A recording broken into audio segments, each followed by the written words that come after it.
Yeah. My gosh. For some reason I can't get the camera to work. There we go. There we go. Oh, you That have two worked. different cameras. I love it. Yeah. Yeah, I use my iPhone as the as a camera. Yeah, Yeah, so that totally works. How you doing? It's great to see you again. I'm doing all right. It's good to see you. Yeah. Um, How are things on your end? I recently had two calls with recruiters, and they were it's interesting. And I have another one coming up next week.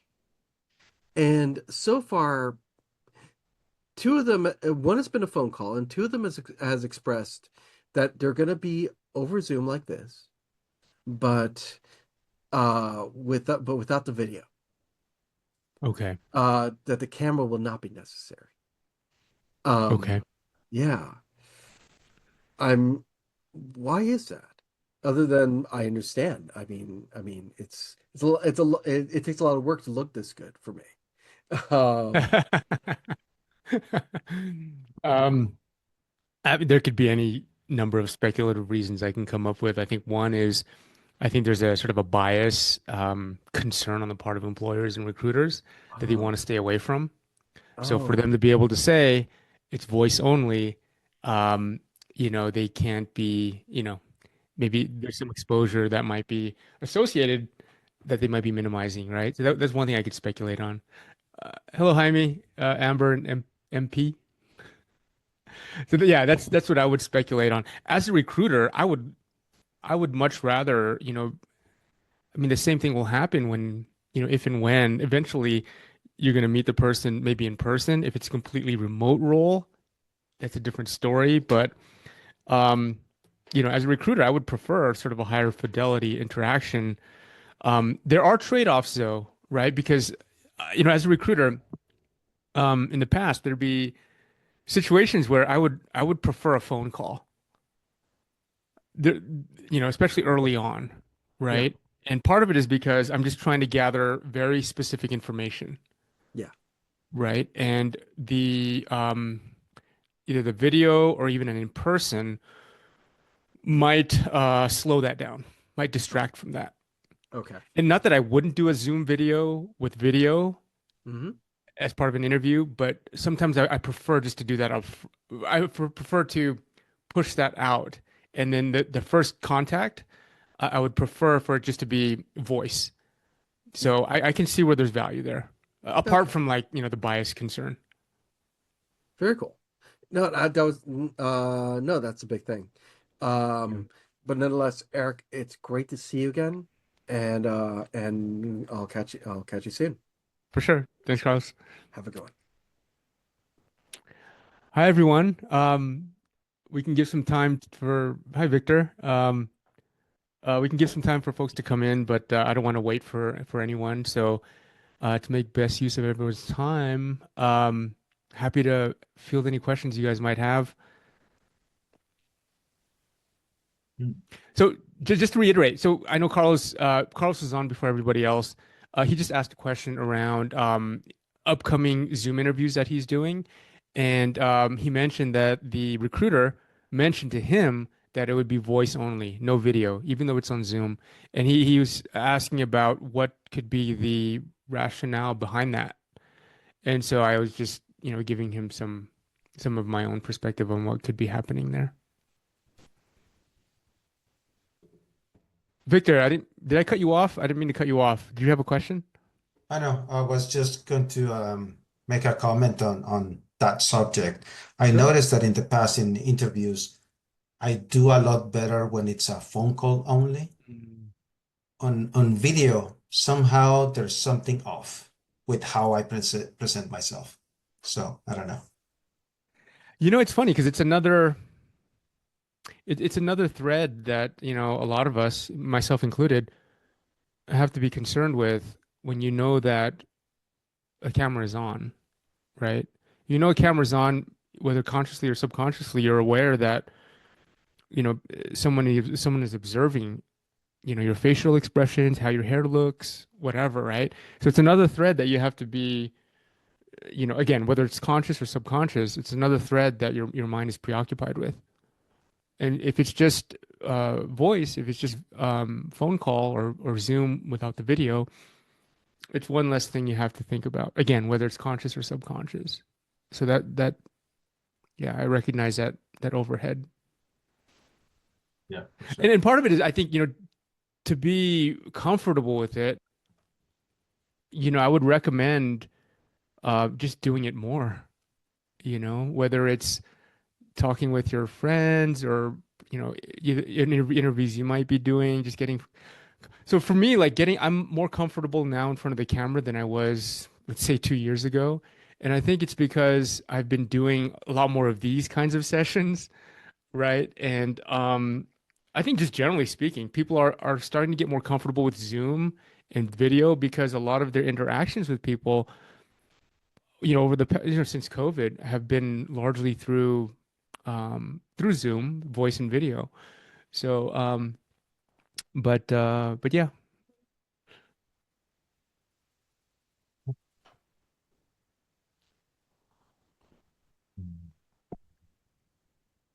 Yeah, Hi, Amber. hello. Adding to that too, I prefer phone, especially for earlier calls. I like Yeah. to, it's easier for me to process my thoughts if I can be pacing around, which I can do on the phone much easier than I can do like even with video off, like I can't get up and walk around the room as easily. Yeah. Yeah. That's funny because like I'm the same way when I'm interviewing somebody through the phone. It's like I like movement. I like to move, similar to what you're saying. And sometimes that could be really distracting to the other person if you have video on and the background is like the sky moving around and this and that. You know?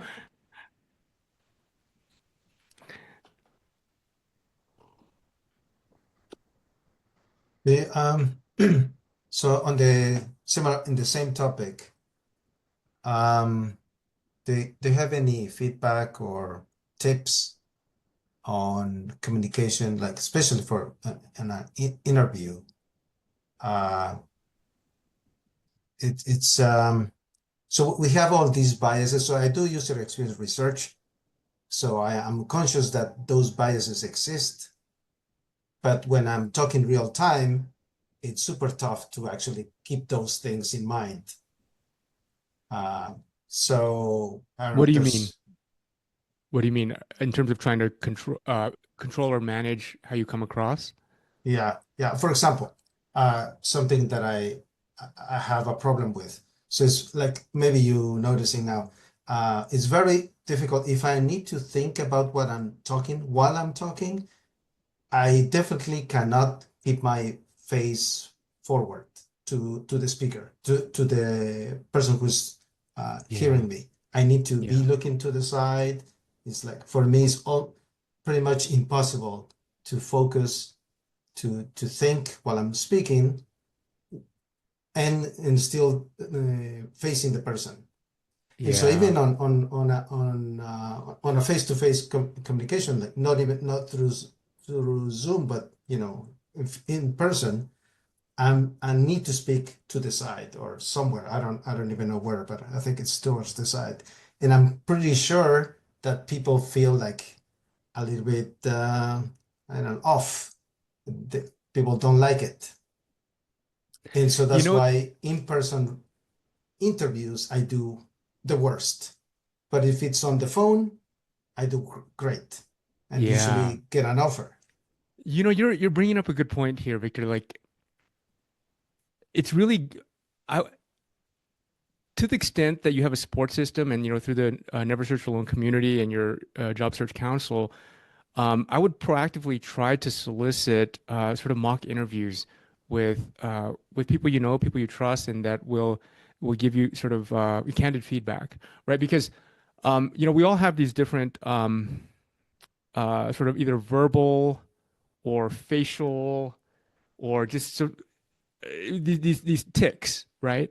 Whether they're ums, ahs, or for a second I'm looking at you while you're speaking, and you were looking up, and so there's different like facial expressions and eye movements, and if you're concerned about how you might be coming across, definitely spend time with people that are in your support system to get feedback on how you might be coming across through Zoom. I think the mock interview is one of the most underutilized. Um, I've I've I've put this out there a lot with folks that I've worked with to, hey, use me as a for a mock interview, but people don't take me up on it. And so just percentage wise, it's people don't take me up on it. I think people feel uncomfortable doing mock interviews, but it's a huge source of like information to learn more about, to have that mirror. So so yeah, I would definitely recommend taking advantage of that or trying to, advocate for that on your behalf. The other thing too is, generally speaking, I'm the same way as you, Victor. Like when I'm thinking, like right now I'm talking and I'm thinking, I'm not really looking at the camera. But when somebody else is speaking or at the end of a point that I'm making, I'll go back to the camera. I have a camera that it's one of these, I wish I could show it to you. It's a camera, it's a webcam that sits on my screen, but the camera drops down so that when I'm looking at the person, it almost looks like I'm looking at the camera. And so I bought this intentionally to kind of bridge that gap. Before I had a camera that sat more on top, and when I'm looking at the person, it looks like I'm looking down like this. So that little camera helps with bridging the gap in terms of eye contact. So right now, Victor, I'm looking at your eyes as it's presented on my screen, and your eyes on my screen is very close to the camera. So I'm looking at your eyes, I'm looking at the camera. It's pretty close. So that can help bridge the gap in terms of, again, a lot of us are doing Zoom calls. There's a special camera that I bought specifically to help bridge that gap. But yeah, so just a few thoughts and ideas.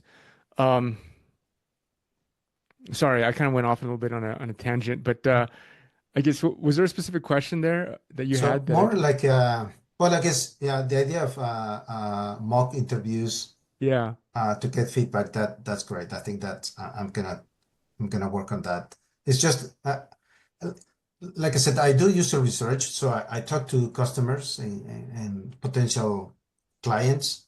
But in that situation, that role, I'm not in a stressful situation, yeah, but in an interview, my life is on the line pretty much. So that's entirely different thing. yeah. It is So and it isn't. I think part of that mindset where your life is on the line, it puts you in a situation where you're kind of you're giving away your power, right? And when you're in a position where you're giving away your power, you will come across as more desperate. You will come across as less confident. So I would encourage you and others, this is something I deal with myself, right? I'm not immune to this. When you're coming from a mindset of scarcity and, like you're not in the position of power, it puts you at a disadvantage. So I would really recommend that, you try to put yourself in that mindset of power, even if you have to psych yourself out, because it'll you'll be better off for it, right? And people like to speak with people that are more confident, right? I mean, yeah, think about that's part yeah, of the biases that I was talking about. yeah, Yeah. yeah. People like to speak with people that are more confident, and people get uncomfortable speaking with people that are not comfortable in their own skin. They're not comfortable or they're not confident. And so part of it is just psyching yourself out a little bit, and going into the conversation, going into the engagement, the interview with an agenda. Like what do you want to get out of this? And why is this worth your time? Well, yeah, you're interviewing as well. I mean, you're interviewing them as well, right? Because you want to make sure it's a good fit. And if you and the recruiter or the interviewer are partnered in that sense, right? Like you're trying to solve a problem and your problem is the same as their problem, which is this the right is there a right fit between the opportunity and me as a candidate, right? And so if you align yourself with the recruiter or the interviewer's interests or challenges, right, you guys become partners. But if you go into it with this mindset that recruiter, interviewer, you have something that I need, and I need this from you, and I'm trying to seduce you and get this from you. Those words won't be spoken, but it will the dynamic, the power differential will be evident in everybody's mind. consciously or subconsciously. So I would say try to psych yourself out a little bit. You know, you have something that they need, presumably, right? And they need to find the right person for this role. And that's something that the recruiter they need to find the recruiter needs to find somebody for this role. The hiring manager wants to find the right person for this role. I mean, there's a reason that the role is open. So they have a problem. They need to fill this position with the right person. And you know, presumably you need to find the right fit, right? And you have the power to be discerning, and you are not coming from a position of desperation, right? And so part of it is psyching yourself out. You know, some of this might be true. It might be true that you're desperate, right? Especially right now in this, you know, competitive landscape where there's far more folks vying for the position than there are roles. So that there's some truth to that. But at the same time, you know, you have to kind of psych yourself out, you know, because that it's in your best interest to do that. Also in their best interest, right? I'd rather talk to somebody that is more confident, that's coming across as more genuine, than somebody that is coming across as like they're trying to get something from me.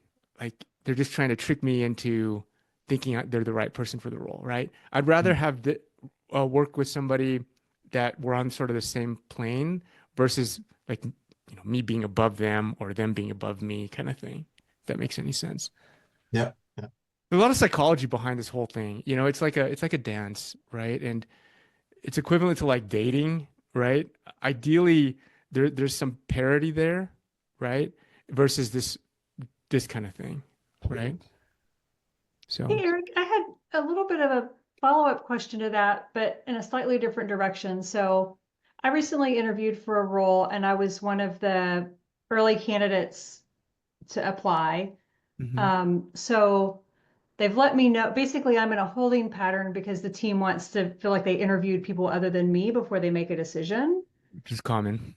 Um, and so I've been thinking about putting together, in the spirit of like the job search and OKR, putting together some presentations to show that like I'm researching the product and here are some of my like additional thoughts and concerns, but or questions. But one of the concerns I have is I'm afraid it's going to make me come across desperate. Like clearly I'm doing that so that I don't like lose to recency bias because it'll be 4 weeks since they've Yeah. met with me. But like Yeah. what thoughts do you have in terms of like how to frame that so that it's coming from a place of like confidence and enthusiasm um, for the role versus like, please don't forget me.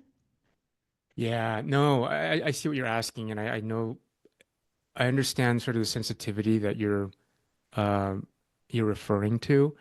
Um, and just to kind of brain dump a little bit, you know, you have the recency bias you're dealing with.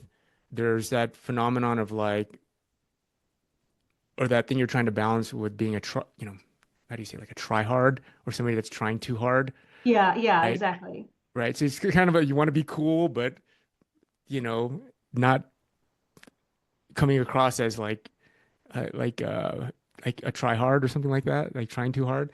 Um, and then you also want to provide some sort of value, right? And you want to stay top of mind with the person, but how do you do that, right? Um, so, you know, as a recruiter, that recency bias is real, and the it's also valuable. By the way, Amber, how did you find out that? Did they just tell you outright that you're very early in the process, and that we're interviewing a bunch of other folks? Well, I knew that I was early in the process because I had applied for a different role and the recruiter let me know that my experience wasn't a great fit for that role, but that they were going to open up a new role Okay, and he would send me the link as soon as it was open. So he sent me the link. So I know I was one of the first people. okay, And then I have an internal referral to the company, and he's the one who let me know that they're um, wanting to get more people through the pipeline before they make a decision. okay. All right. That's good. I mean, that's good in the sense that you're early on. You have a sort of an internal champion that you personally know that can advocate on your behalf and even be a channel for sort of backdoor insights into the search, into the role. So I would definitely try to leverage that. There is risk of being sort of, if they haven't hired, if they haven't hired for this role before, there is risk of being sort of the first among the first people that they were interviewing because they're learning from you and you're starting to set the baseline of what they're looking for. So that would be a key insight, a question that you could ask is, or maybe you could even draw your own inferences. But have they hired for this position before, or is it a completely new position? You No, know, it's so a like completely new position. completely new position. Okay, so with that dynamic, they are learning from the people that they're interviewing, right? They're learning about what to look for this role. They're looking for what the market will sustain in terms of what candidates of a certain caliber will cost, right? Hmm. They're learning all kinds of stuff in these initial interviews. And so, and not to say that, you shouldn't take an interview just because you're early on, but just know that they are learning from you as part of this process. And it's not a bad thing, right? It's just that they're trying to get calibrated. So what that might mean for you is that, as you kind of alluded to, you might be in for a longer sort of a protracted sort of process, right? Hmm. Because they're still learning. So the question I think you have is like, how do you keep top of mind? How do you stay relevant to the recruiter that is sort of shepherding these folks along? Um, for me, I appreciate when people stay in touch, right? And I think that's what you're already thinking. Um, Hmm. I appreciate when people stay in touch, when they ask thoughtful questions, and when they partner with me as a recruiter, right? And so, you can ask them questions around, how their search is proceeding and how the bar or the requirements might be evolving. If you've ever hired for your own role or been part of an interview process for your own role, that those kinds of insights are rare to be provided to the recruiter, right? And so if you could provide those your own insights into what it takes to hire for this role, that would set that would set you apart as a typical candidate, right? Now all of a sudden I'm like, oh, well, Amber's hired for this role before, right? Or she's been involved in hiring for this role before, and here's what she's learned. And if you could partner with the recruiter or provide that level of insight, you're already starting to set yourself apart from the other candidates because the other candidates they're typically, they're just vying for the role, but they haven't positioned them.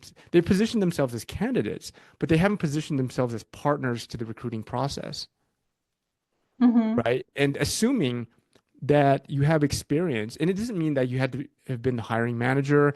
Maybe you were just part of interviews for this kind of role, or maybe you were part of the decision process, right? But those insights are valuable, especially if the recruiter and the hiring authority and the hiring team, especially if they haven't hired for this position before, right? So now all of a sudden you're coming to the table with some uh, with some uh, with some value, and you're differentiating yourself as a candidate. Does And that how make do I sense? do that? That does. How do I like double clicking into that a little bit? How would I frame that so that I'm not coming across as telling them how to do their job? Yeah, nobody likes to be told how to do their job, right? Um, well, most people don't. But for the so yeah, you definitely want to come across as like, telling them how to do it. But you have to use your own judgment in terms of how you can convey this, right? As a recruiter, um, especially if you know more about where the recruiter stands. Like if they told you, like, this is our first time hiring for this role, and I mean, they might not admit to you, like, oh, I've never hired for this role before. But if you get that sense, you could share with them insights that you've seen and mention to them, like, this is what in the past when I've hired for this role or when I've been a part of the recruiting process for a very similar role, this is what I've seen, and these are some of the challenges you might face. Are you guys facing any of these challenges now? Here's how we've mitigated it in the past, or this is how, the solutions that we've come up with, because again, you're starting to set yourself up from just being a mere candidate to somebody that that has gone through these challenges before, and you could start to allude to challenges that you've faced, and then you could just ask them, like, have you guys dealt with this before? And here's some recommendations that have been helpful for me, right? Helpful that were helpful for us when we were facing some of these challenges, right? Okay. Yeah. And how, because that feels more natural to have like on a phone Mhm. conversation Yeah. versus, so any tips in terms of just like getting them on the phone so I could have that conversation versus just emailing a long wall of words? So, and I don't know if this is true or not, but if you allude to the recruiter that you have other interviews going on, Mm-hmm. that would prompt me to want to get on the phone with you, right? Because as a recruiter, especially if I think you are setting the baseline for what we're looking for in the role, it just happens that you're early in the process, Uh-huh. right? As a recruiter, I would want to keep you engaged, right? Okay. It takes effort for me to build a cohort. And if I believe that you are, um, you would belong in the initial cohort, then I would want to keep you engaged. And if there's any signal that I might be losing you, then I would probably want to get you on the phone. Okay. So any signal that I might be losing you is you saying, "Hey, I appreciate that I'm early in the process here, and I'm still very interested in this opportunity. I should let you know that I'm interviewing with these other companies, and we're kind of moving along. I just want to keep you updated because I still am very interested in this opportunity, and I know you guys are early, and so forth, right? You could propose the phone call. Sometimes the recruiter will propose it, right? Okay. But it all depends too on kind of where you stand in that cohort, right? If and sometimes it's hard to see, right? Mm-hmm. So that could be one way to get the recruiter on the call. I mean, you could also dangle in front of the recruiter. It's like, hey, I was thinking about this too after our call. I know that you guys are, this is a new role in the organization, or the team hasn't hired for this role before. I'd love to share some insights with you that you might find valuable because I've been through this before in our company when we were hiring for this role. So you could draw some parallels between your past experience in hiring for this role or being part of that hiring process and what they're challenged with, right? Okay. And so if you dangle some of those things as a recruiter, I'd be like, oh, let me get Amber on the call on a call, right? And so once you get the person on the call, then you can start having these conversations, right? About like, you can start basically selling yourself, not selling in sort of a salesy kind of way, but more of a consultative sales, right? Like, trying to understand what challenges they're facing with the search, right? It's kind of meta. It's kind of meta, right? Because Mm-hmm. part of it is talking about, oh, what you bring to the table for the particular role, but the other thread that's kind of meta is helping them with the search. Okay.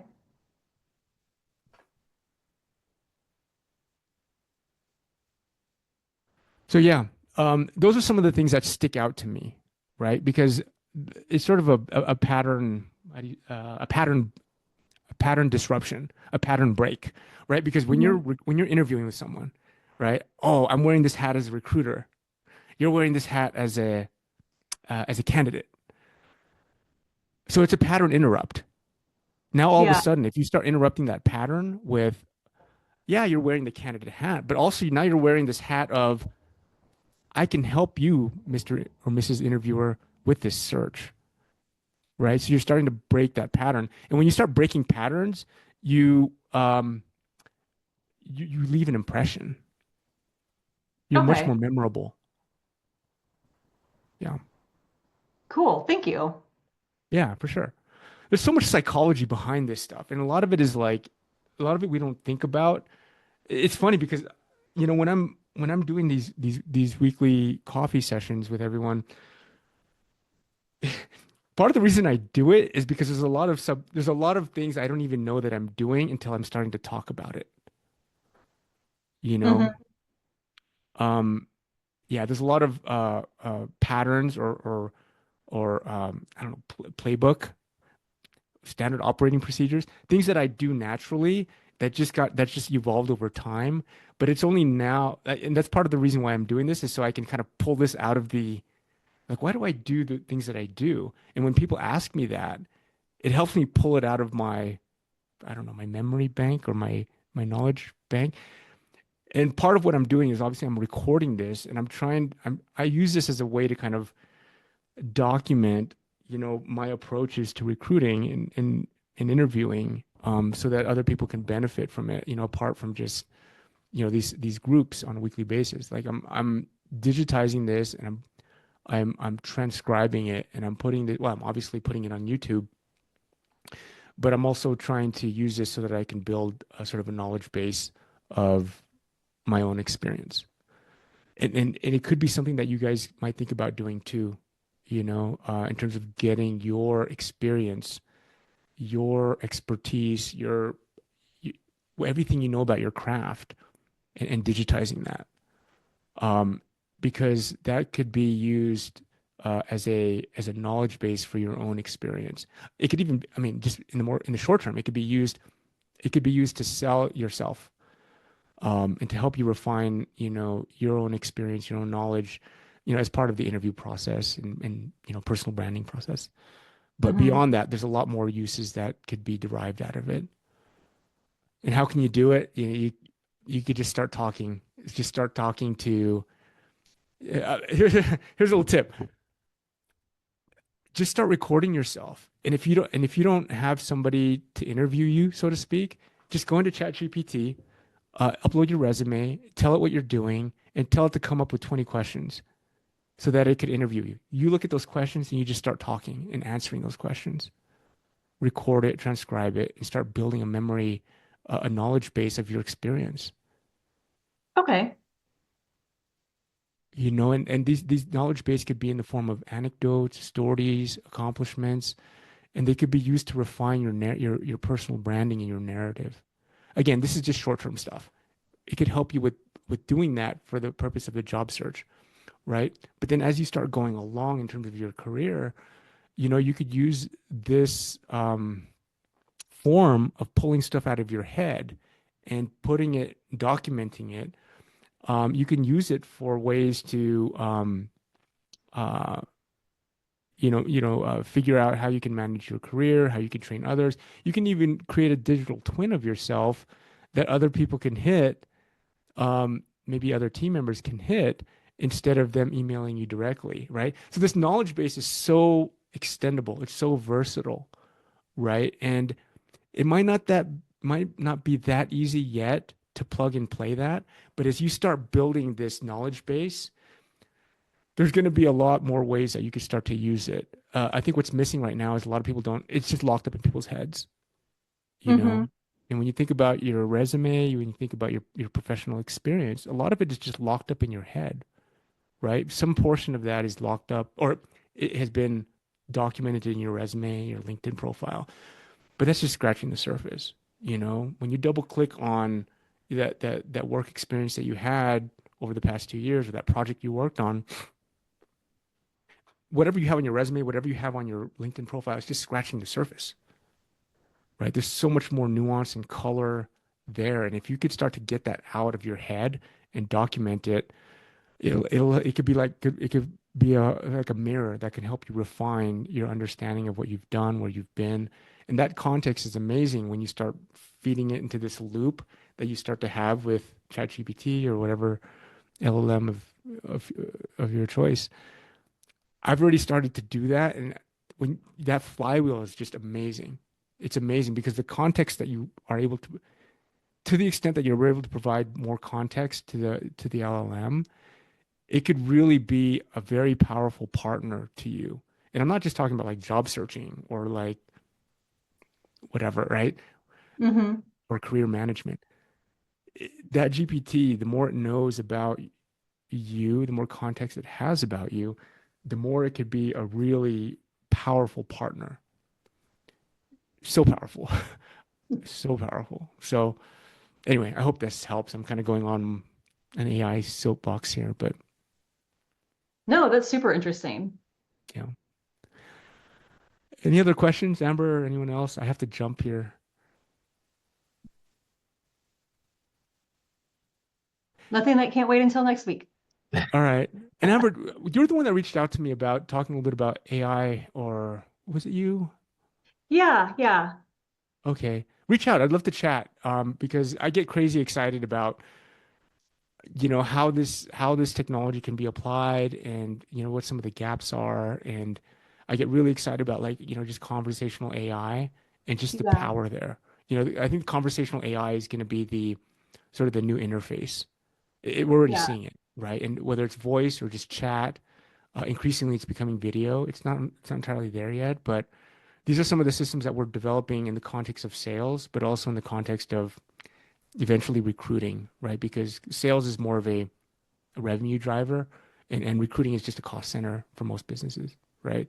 So we're starting with Mhm. sales, but really cool stuff. Cool. Yeah, no, I love to. I've also become a heavy user of AI and conversational AI, and Yeah, it's really changed my thinking in terms. So I've been doing marketing. I've always marketed technical products, but I don't know. I've just hit this like inflection point over the past few weeks that it's like starting to imagine what being a marketing professional will look like for people who are like just getting out of college right now, and yeah. versus like what it's been for me. It's all changing. It's all Yeah. moving. It's all evolving. And just as a side note, I know there's just a handful of us here, Victor, MP, Jaime. I haven't really been pushing Coffee with a Recruiter as a community, as a forum. I've been pretty inconsistent about promoting it on the Never Search Alone Slack community. I know when I post it there, I get a lot of folks joining, and part of it is because I'm still trying to figure out like what this group, how it's going to evolve. Because what it means to be a recruiter is evolving, and what people need out of a recruiter, I think, is evolving. And I think this whole notion of a job search, I think it's going to evolve as well. And I'm starting to become a bigger advocate of like, instead of job searching, like client searching, and sort of moving more towards entrepreneurship. Hmm. So just to be very transparent, just I don't know how this Coffee with a Recruiter thing is going to evolve, because I'm evolving my thoughts about what it means to be a recruiter and how that whole industry is going to evolve. My vision of how that's going to evolve is evolving, and so everything is so dynamic now, and so I might consider rebranding this as more of a something more AI, more recruiter, more AI, more entrepreneurship oriented. And so, yeah, I mean, I'd love your input and I'd love to collaborate still. I'm still gonna, yeah. So just as a heads up, just a little, yeah, And maybe it becomes a collaborative, that's interesting to know. And maybe it becomes like a collaborative conversation in terms of like what does the future of job search look like? Because all of yeah, it, like we as job seekers are also having our own experiences in terms of like how interviewing for roles and finding roles, job market aside, like even just like the mechanics and the process is different now than it was 18 months ago. totally, totally.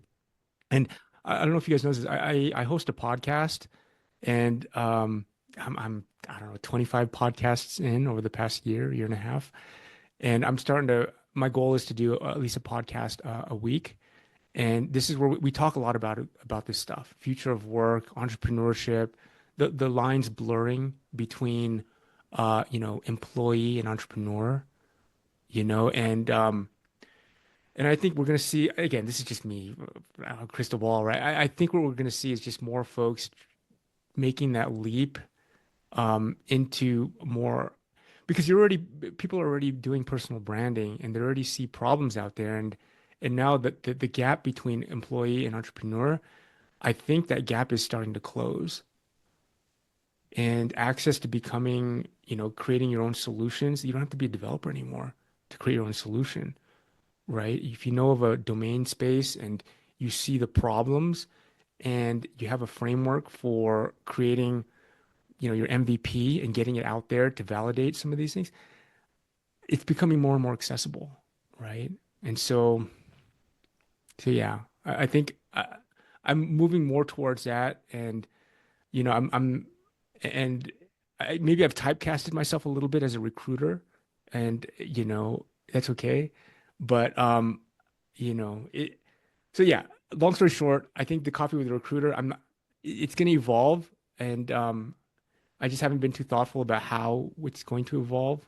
But I'm just sort of planting that seed. I'd love your guys' feedback because like you guys are like in the middle of this job search thing. And, again, I'm trying to help you guys with my own perspectives of the recruiting process, the recruiter mindset, and all that stuff. But at the same time, I think, what it means to be, part of the talent market, I think that's going to evolve. And I think entrepreneurship is going to, it's going to fold into that. And I think the days of being an employee or being an entrepreneur, I don't think it's mutually exclusive anymore. I think it's gonna start to blend. I think Yeah. that the gap between that is closing. And I think, Yeah. no, I was gonna say one of it's interesting that you're thinking about evolving it because I know one of the thing I get as much out of like you answering my questions as I get from like other people on the call asking their questions and sort of like it puts tea leaves on, on the table or whatever that just sort of hearing and understanding what other people who are looking, what they're bumping into and the questions that they're grappling with also. Yeah. And do you feel like there's some overlap between what we're doing here and your JSC? Because I know the JSC, at least the two that I moderated, that was a similar dynamic, right? Just people are asking each other questions, and everyone has something to the table that they can bring. Um, I feel like it's a pretty good dynamic. At the same time, um, I know that folks have come into this coffee with a recruiter on a weekly basis and have, they've almost treated it like another JSC, and I don't know if that's my objective per se, but yeah, I don't know. We'll see. We'll see how it evolves. I need to be a little bit more thoughtful about it. I haven't dedicated too many cycles to, how this community can. Yeah, I've just gone into this with, like, hey, I think I have some experience that others can benefit from. I get a lot of sort of independent folks reaching out to me. I just do this once a week, sort of office hours. Hopefully, I can answer questions that are helpful to, a broader, you know, by volume, more people than just meeting with people one on one.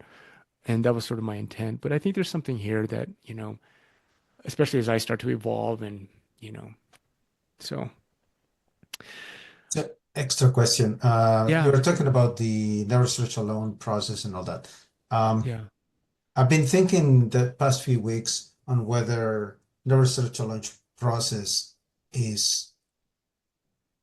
I get the feeling that it was built for another time, for another era. I was going to So use the word now, antiquated. well, I guess it's just that in this market, it Yeah. seems it doesn't seem to be working, at least for me and for a bunch of folks. Can I Uh, chime in on that? sure, go ahead. So, as Eric, everyone knows that I'm a Harvard graduate, and so I asked Phil Terry once live during one of his Friday morning screenings talks if Harvard Business School MBA program had actually adapted this, and Phil Terry did not deny that. So this was originally, I think, this Never Search Alone was what HBS MBA, Harvard Business School MBA, or graduates use for their so-called forums, which nationwide, worldwide, are only closed to MBA and executive education graduates. So I'm not eligible, even though I'm a Harvard grad. It's only for Harvard Business School alumni. So this was tailored, or this was, I think, created first for those who are already well connected in those circles. Just my 2 cents. Thanks, Jaime. Victor, I think there's some very timeless principles Yep. that Yep. have been implemented that are implemented in what you see as the Never Search Alone community, and I think they're just timeless. But I also think that there's some nuanced sort of applications that, how you would apply it, I think are a function of the time, a function of what's going on today and how things are evolving. right? I mean, the timeless things, right, are like just community, right? Self-organization, having some playbook, right? Yeah. The emotional um, component to the job search, right? Because it's not just technical. It's not just, you follow this, you'll be in good shape. Like the emotional roller coaster, and I mean that's just timeless, right? Regardless of whatever situation, wherever we are in the macroeconomic, you know, job search cycle, right? That's timeless, right? So I think there's some timeless principles there that apply regardless of where we're at. But I think there's some application things that are a function of that are dependent on where we are today, and I think, you have to kind of like figure that part out. But I think it's a great starting point. I think it's a great community, right? And I think the playbook, I think Phil mentioned in one of his newsletters recently that maybe there's a 2.0 of the book that's coming out, right? Oh, okay.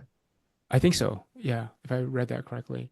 It's kind of like, the whole what color is your parachute? What color is my parachute? Yeah. I mean, that book came out, I think, in the 90s, but Mhm. they've always done some revisions, right? They've always republished revision. And I think that's where the sort of there's timeless pieces that are always going to be relevant, but there's also sort of more practical pieces that need to be refined or updated or adapted as we move through time, right? Technology, culture, you know, where we are in the macroeconomic Well, cycle. I think You know? I guess the biggest difference is just the amount of people looking for applying for the same job. That's Yeah. just an order of magnitude different. That's the part that I think, okay, is this process useful for this market situation? What else? I mean, other than, yeah, community, emotional support, work the Yeah. network, work your network and connect with hiring, all those processes, yes, those are timeless. But then I thought, okay, I mean, but under these circumstances, okay, probably there's something else that we need to be doing. I mean, this is an order of magnitude different. Yeah. And I think, again, I'm just kind of going off the cuff here. I think the problem statement needs to be revisited, because the problem statement is, right, traditionally the problem statement is, how do I navigate the job search so I can find a job? But maybe that's not the real problem statement anymore. Maybe the problem statement is, what is a job? And how do I map my value, my production capacity and capability to the market need? And maybe that's outside of what we traditionally think of as a job, you know? And so maybe we need to revisit the problem statement. Mm. And that's enter entrepreneurship, or what we historically think of entrepreneurship, right? Is how do we connect the dots between um, labor, or what we bring to the table as far as value and as far as production capability and skills, and what the market needs. Because even what the market needs is kind of evolving, Hmm. right? So again, this is all like, I, I, I mean, this will make your head explode, right? Like, makes my head explode, because, and again, like, yeah, I don't know what to say. I don't have an answer for it, but I think that, if you could try to keep your eyes open and your head above, just keep your eyes open, because, I think things are moving very quickly, and I think the muscle that we all need to exercise that maybe is atrophied, right, is our ability to learn quickly, to reinvent ourselves, you know. Yeah. So I hope this is helpful, you guys. Um, Thank you. I love talking with you guys. I love these smaller groups, actually, because I think the smaller groups, people are a little bit more maybe not self-conscious, and people end up speaking more, and yeah, it's a different dynamic. I've noticed when I promote this, when I put that little plug, hey, coffee with the recruiter Thursday on the NSA Slack channel, I get like, more people, like 10, 15. In some cases, I've had like 40 people, but then everybody's just a picture and it's just quiet and nobody talks and it's not a conversation. And anyway, Well, sending love and good vibes to all you guys. We're in this journey together and, anything I can do to help you guys, let me know. But I'll keep showing up Thursdays, and at some point when I'm able to give it some cycles, uh, I'll be more proactive about like maybe repositioning or repackaging what we do here. But for the meantime, I'm happy to go on tangents. Like, I mean, I want it to be relevant to you, whoever's on the call, and even if it's outside of the guardrails of recruiter, job seeker, whatever, I'm happy to do that. So, all right, I have to run. Um, Chat with you guys next week, and if there's anything I can help with between now and then, reach out. Thank you, Eric. Thank you okay, guys. thank Jaime, you. Victor, Amber, thanks for staying till the end. Yep, you bet. Okay, Talk to you soon. bye-bye. Bye.